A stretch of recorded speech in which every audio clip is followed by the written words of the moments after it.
Okay, let's see if I remember how to even do this. Hello, I hope you've been well, stranger friend. It has been 582 days since I last uploaded a video on YouTube, which is wild. It's the longest time I've ever gone without uploading and updating you guys. I haven't been gone, I've just not been on this platform. I've been spending most of my time on Instagram these days because it's a lot easier to just do short form content. I've missed you. I hope you're doing well.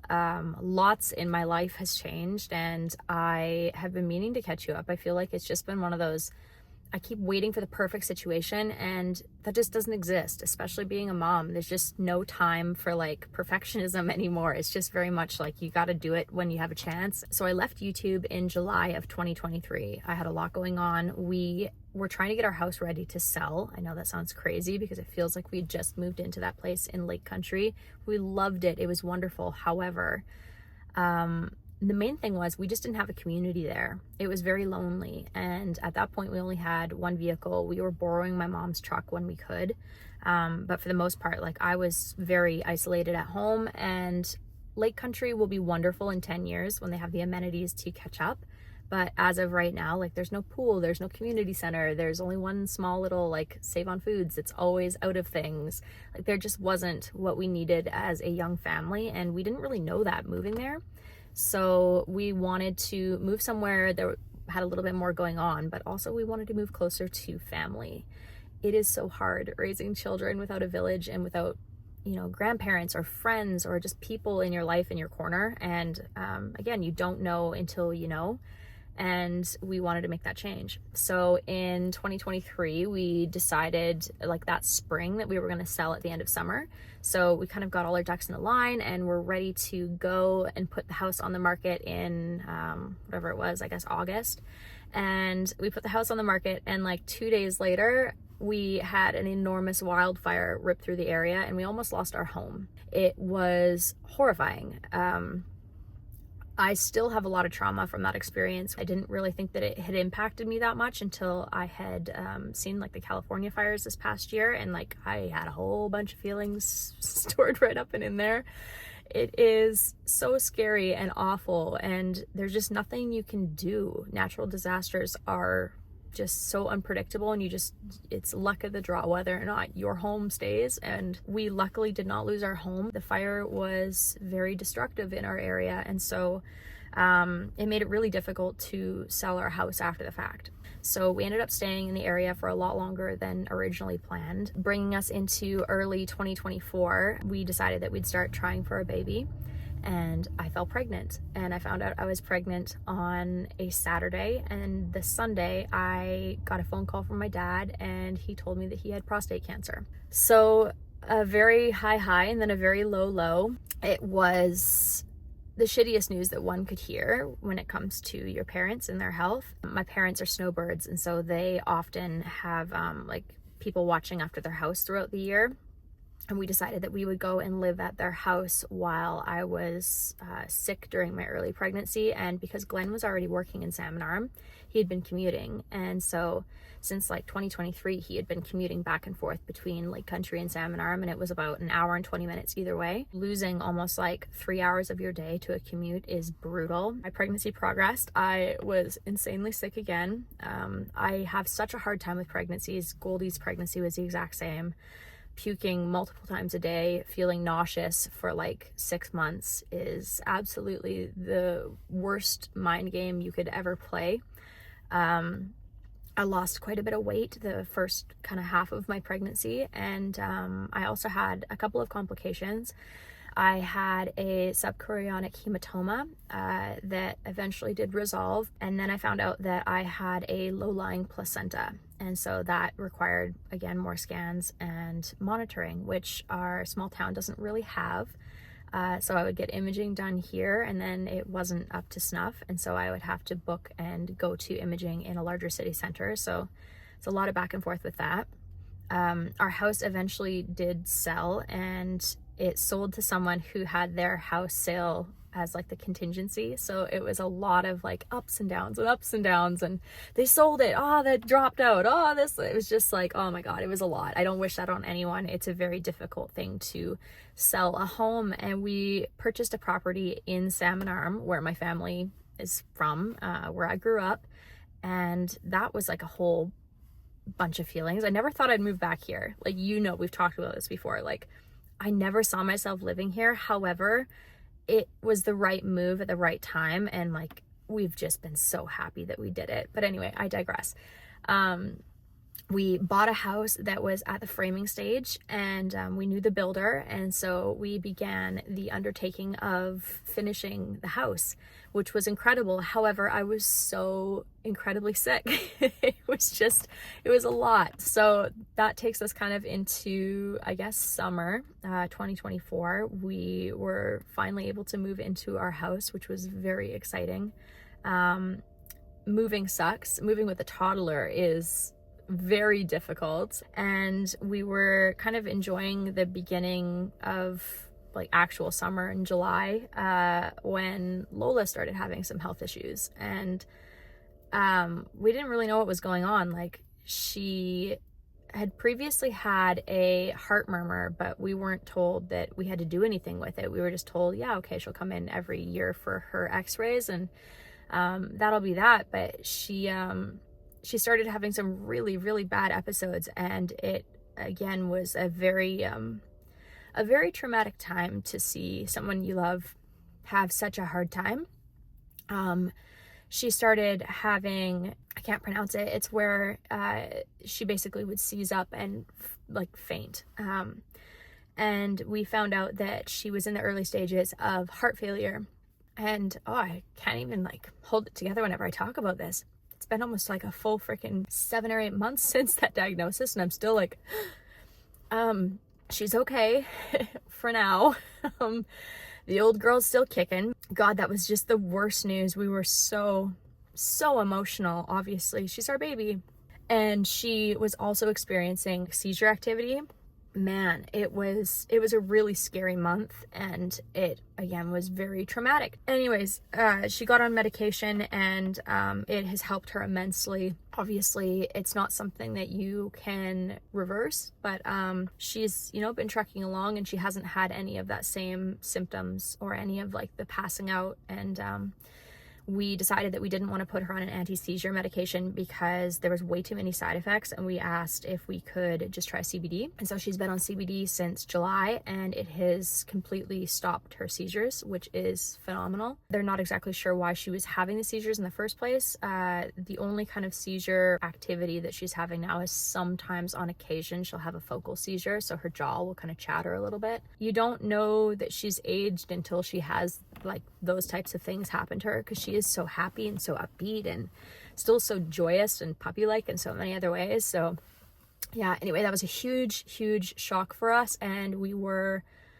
devastated, to say the least. We spent the rest of our summer kind of trying to just get our footing and figure out how to kind of move forward with just so many different changes in our lives. So by that point, by like September, I was almost 9 months pregnant. We decided to put Goldie into care. So she started her Montessori school, which was very exciting because I've been at home with her full time for almost 3 years. So having some time during the day to myself to do things was just like, oh my God, free time, childless time, but not childless time because I was still pregnant and going to many doctor's appointments, stuff like that. So I was trying to kind of wrap up all of my loose ends before the baby was born. Again, we did not know the sex of the baby, and it was very exciting. I had the same artist come in and do a mural in the baby's room and Goldie's room in our new house, and at that point we basically were scrambling to get the nursery done because, like, again, that was the last priority with our move, because I was like, yeah, we have time. Turns out we did not have much time. And I finally feel like, oh my God, like I'm having a baby. You know, yeah. Like it's very much been one of those like, oh, I've just not been focused on anything else other than like survival. So Goldie's birthday is October 2nd, right? And we knew that we would have an October baby. My due date was like kind of end of October. So in between the doctor's appointments and party planning and trying to like still sort myself in our home, I was car shopping, which was very exciting because, as you know, I have struggled with anxiety around driving my entire adult life, and I've been working so hard on working through that. And we knew that we needed a second car with having a second child. We had a little Kia Sportage. It's a 5-seater. I think it's like a 2011 maybe. And like, she's getting very up there in mileage. We needed something that was reliable and larger because we definitely were already packing that car to the brim when we were trying to do like any weekends away or whatever. And so, yeah, in the background, I am like looking for a car, but everything kept falling through. Like, we would get to a certain point with like a private sale, and then the person would be like, I decided to not sell anymore. And it's like, okay, like, ugh. We tried a couple of dealerships, but there just wasn't the specific car in the year that I wanted, or like I found one that I really liked, but it had a black interior, and I was like, man, like, if I'm spending this much money and I've waited this long to get my own car, like I just really want to get exactly what I want, you know? And so I kept thinking like, oh my God, like this baby's going to pop out of me and I'm not going to have this sorted, and it's going to be so hard to sort that out with a newborn. But whatever, like I give it to the universe, it'll figure itself out.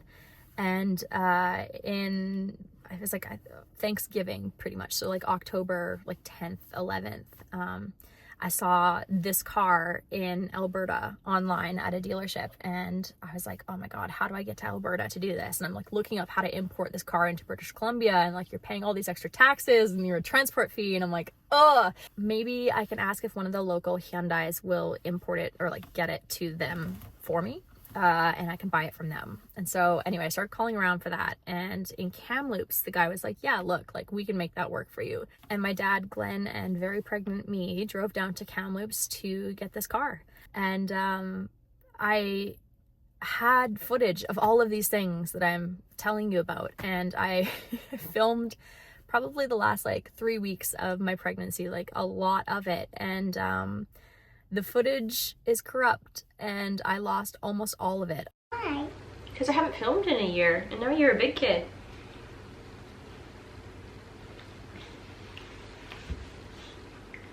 Want to tell them who you are? I'm Mr. Monkey. Oh, it's Mr. Monkey. That is the only pregnancy footage that I really have from this pregnancy. It's kind of wild. Like when people say like, oh, you won't take pictures of like your second pregnancy, I was like, there's no way. Like, of course I'll take pictures. I have a handful of pictures. I didn't do one pregnancy shoot. I did 3 with Goldie. I did 0 with this baby. And it wasn't because I didn't want to. I really wanted to. It just ended up being so friggin' busy and just so many things going on. So that brings us to the middle of October 2024. I had planned for a home birth, and things went sideways. You will see it in my birth vlog, which will be the next video that I upload. I am in the middle of editing it. I guess like all I can kind of say leading up into that is midwives can't work in Salmon Arm.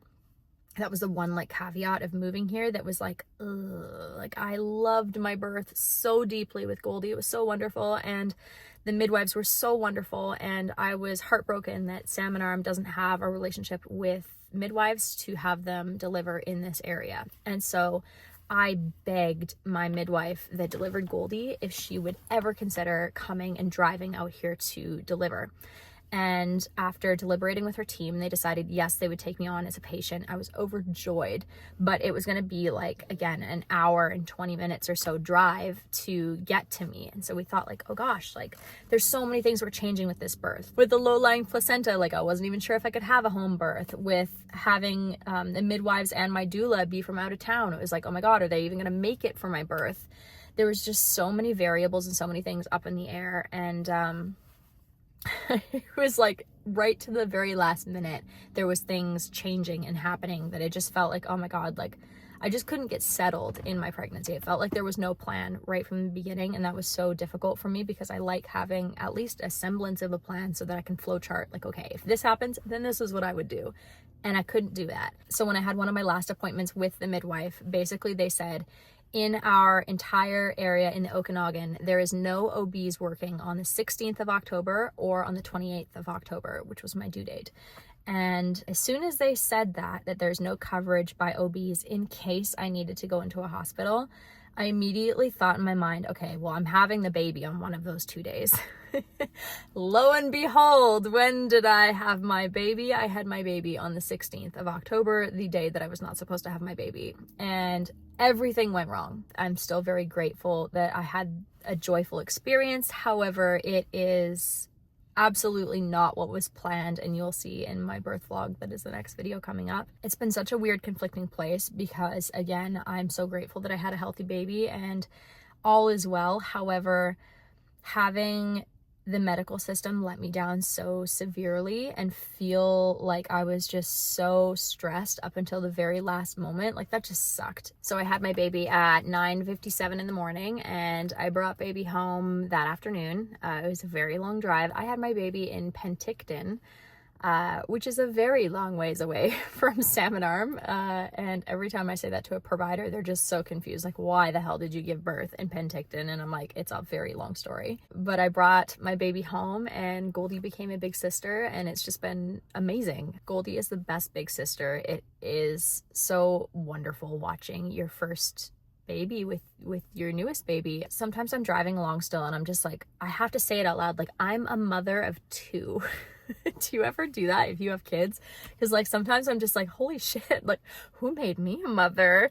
So weird. Such a strange thing, especially thinking like you guys have known me since I've been 19. Like we've been a lot of different versions and a lot of different eras of ourselves in this meantime. And so it's just so funny to like catch yourself in the moment being like, oh my God, this is my life now. Wow, good for me.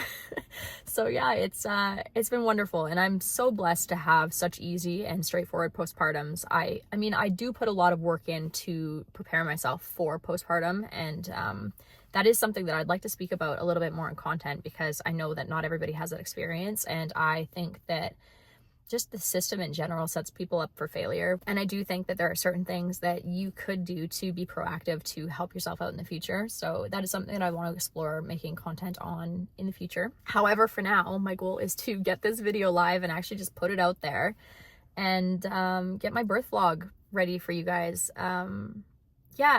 Again, I'm so sorry that it took so long to get something up for you. I feel like I really am stuck in that perfectionist mindset of feeling it just everything has to be right before I put it out there, without realizing that like people just don't care about right, they care about real. And I know that deep down, I know that. It's just, you know, when you just feel like, oh, like I should do this and I should set it up like this, and when this happens then I just feel like I spiral into that mode, and I don't need to. I just need to just start filming my life again.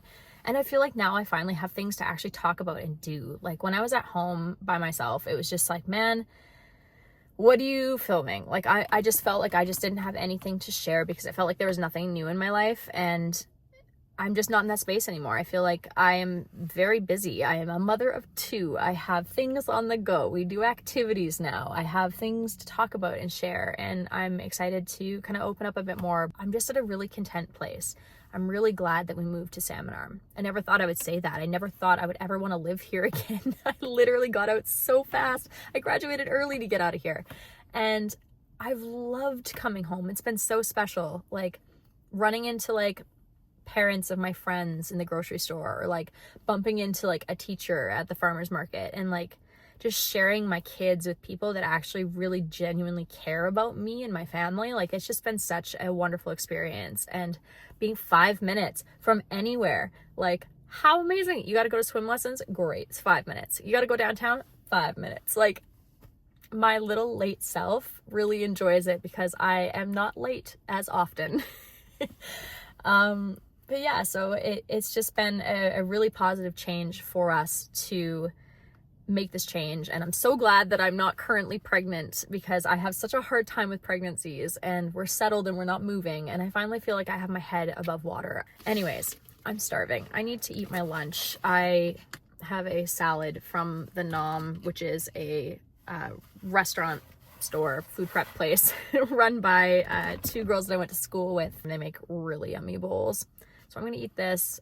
My baby is still sleeping. I'm going to go and pick up Goldie from Montessori school later. And you and I are going to catch up really soon. Bye.